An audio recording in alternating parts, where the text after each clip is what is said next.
Wala nang maraming paligoy-ligoy pa, diretso sa punto na. Maiksi lang ang komentaryo, pero diretso sa punto. Maraming kuro-kuro, may tiwali, may totoo. Dito, sa puntong diretso tayo. Punto, diretso. Hinamon ni Gadon si Sara? Oo, napanood ko yung video. Hinamon ni Larry Gadon si Sara Duterte. Anong hamon? Nag-hallucinate daw si Sara. Matindi rin ang mga termino nito ni Gadon. Nag-hallucinate daw naman kasi itong si Sara. Mga kabunyog. Anong ibig sabihin ng nag-hallucinate? Ito kasing si Sara Duterte, ang sabi, karamihan daw, ang mga Pilipino daw, lahat. Actually, ang ginamit niyang term, lahat eh. Galit ang mga tao, isang taon na sila galit, hindi yung galit hanggang hindi mabalik dito sa Pilipinas si dating Pangulong Rodrigo. Lahat daw ng mga Pilipino, o halos lahat ng mga Pilipino, ay galit sa ginawa kay Duterte na inaresto at dinala sa ICC. Yung ginawa daw na yan ng Administrasyong Marcos, hindi daw yan gusto ng mga Pilipino. Galit daw ang mga Pilipino. Lahat ng mga Pilipino galit. Kaya, maaalis lang daw ang galit ng mga Pilipino kung ibalik si Duterte. Yun ang sabi ni Sara. Ngayon, hininga ng reaksyon si Gadon. Ang sabi ni Gadon, galit ang mga Pilipino? Ga-hallucinate ka, Sara Duterte. O ngayon, ano ang hamon? Ano ang hamon ni Gadon? Ang hamon ni Gadon ganito. O sige, kung totoo yung sinasabi mo na galit ang mga Pilipino, manawagan ka nga ng rally. Yun, ganun kadirekta yung sinasabi ni Gadon. Panoorin nyo. Panoorin nyo. Umandar na naman ang hallucination nitong si VP Sara at sinasabi niya isang taon ng galit ang mga Pilipino sa pagkidnap daw at pagkakakulong ng kanyang ama. Asan? Asan ang galit?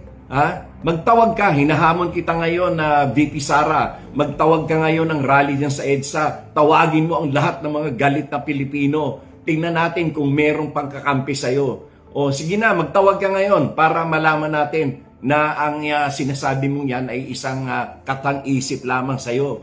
Hallucination sa'yo yan. Galit ang mga Pilipino. Ang mga Pilipino ngayon ay abala sa kanilang araw-araw na pamumuhay. Kaya hindi nila iniintindi yung pagkakulong ng tatay mo. Hindi naman siya inosente. Di ba? Magtawag ka ngayon ng rally, hinahamon kita. Ano yun? Sabi ni Gadon, kung talagang totoo yan, nagalit ang mga Pilipino, sige nga, manawagan ka.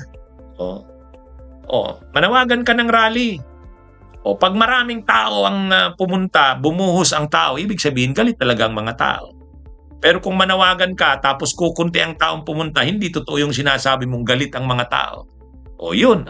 Totoo nga naman, Tama naman yung hamon eh. Parang patunayan mo, hindi yung sabihin mo lang na galit ang mga Pilipino. Yan din yung sabi ni Yusek Claire Castro eh. Ulitin natin, sana tinanong niyo siya. Gaano karaming tao ang galit? May galit, pero ilan? Pero yung sabihin mong lahat ng Pilipino o halos lahat ng Pilipino, karamihan ng Pilipino galit, hindi. Sa survey, hindi ganun. Pangalawa, yun na nga, ang pagsubok niyan, tama si Larry Gadon. Magpatawag si Sara ng rally. Dapat sana nung March 11, first year anniversary, di ba? Di dapat isang taong anibersaryo ng pagkaka-aresto kay Duterte at pagdala sa ICC. Di kung talagang galit ang mga Pilipino, di dapat na nag-sponsor sila ng rally doon sa sa Luneta para milyon na tao. Yun. Wala eh. Ang nag-rally noong March 11, first year anniversary ni Duterte, doon sa Korte Suprema, sila Ruben Padilla lang, Mike Defensor, Topacio, Trixie Cruz Angeles. Ilan lang yun? 100 to 150 lang yata yun eh. O 100 lang yun. Malaki-laki lang ng konti doon sa rally ni Eric Celes doon sa may EDSA Shrine. Doon sa may Ortegas, yung sa Robinsons. Laging nagrarally doon si Eric Celes eh. Nananawagan ng People Power, ang umaattend 35. Yung rally nung isang araw nung March 11 sa 1-year anniversary ng pag-aresto kay Duterte, nag-rally doon sa Korte Suprema. Dapat daw magdesisyon ang Korte Suprema. Ilan yung katao? 100 to 150. Yun lang yata yung bilang ko doon. O kasi, kikita nyo naman, pag nagrarally ang mga leftist, Makabayan Black, PLM, sa Luneta, hindi man kasing laki ng iglesia, pero malaki. Yung rally ng trillion peso march, malaki rin yon sa EDSA PPM, People Power Monument. Pero itong mga DDS, Duterte, wala. Nagrally ng malaki iglesia, pero ayaw naman ng iglesia na papasukin yung mga Duterte. Anyway, mga kabunyog, ang hamon ni Gadon, sige, para patunayan mo, Sara Duterte, na hindi na totoo yung sabi mo, na galit ang mga Pilipino, magpatawag ka ng rally. Awang ko kung tatanggapin ni Sara yung hamon na yan. Mukhang hindi.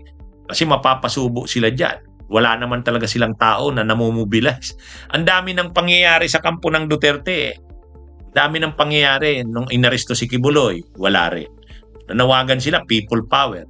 Nung may hearing sa Kamara kay Sara Duterte, people power na naman. Wala rin. Inaresto si Duterte, people power na naman. Wala rin. Wala. Kaya mukhang hindi tatanggapin ni Sara yan, hamon ni Gadon. Kasi mapapasubo siya. Wala talaga silang tao.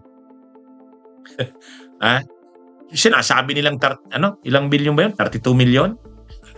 Wala yun. Sa social media, trolls. Anyway, mga kabunyog, mga kabayan, yan yung hamon ni Gadon. Hinahamon si Sara.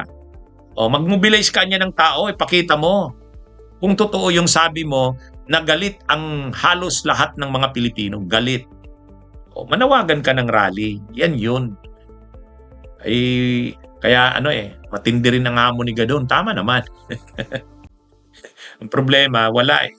Wala naman na kasing support ang yung sa Mindanao siguro. Pero alangan naman pupunta ba ang Mindanao ng Manila para lang mag-rally?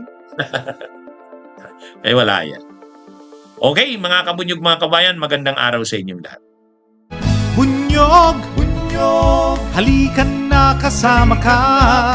Bunyog, kapag buklod ay may pag-asa. Luzon, Visayas, Mindanao, isa ang pananaw. Sa bagong Pilipinas ang bunyog isisigaw.